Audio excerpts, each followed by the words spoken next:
গত কিছুদিন পূর্বে গৌরনগর আরডি ব্লকের অন্তর্গত কামারকান্দি এলাকার এক নাবালিকাকে মাগুরুলি এলাকার এক যুবক নিয়ে আসে। যদিও তাদের দীর্ঘদিনের প্রেমের সম্পর্ক রয়েছে বলে জানা গেছে।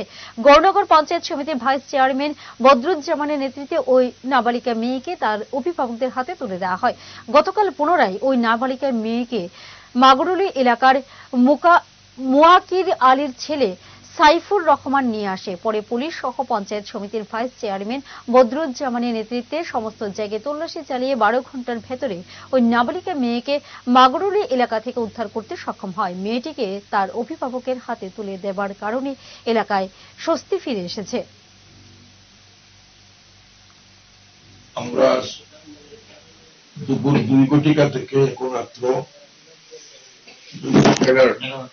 11টার সময় আমরা এটা উদ্ধার করতে পারছি। ওই মাগুরুলি গ্রামের একটা বাড়িতে থেকে উদ্ধার করে আমাদের এখানে যুব নেতৃত্ব, বিশেষ করে আব্দুল মনিম, লিটন, জুবের আহমদ খান, তারেক মিয়া, কুটি মিয়া, আব্দুল মালিক, রাজু আহমদ সহ আরো অনেকেই সেই মেয়েটাকে সেটা থেকে উদ্ধার করে আমার এখানে নিয়ে আসো।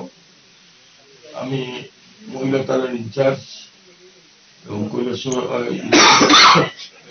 সাব ইন্সপেক্টর, তিনি সেকেন্ড অফিসার হিসেবে কাজ করছেন, এবং তার বাবা এবং তার আত্মীয় স্বজনের উপস্থিতিতে আমি মেয়েটাকে পুলিশে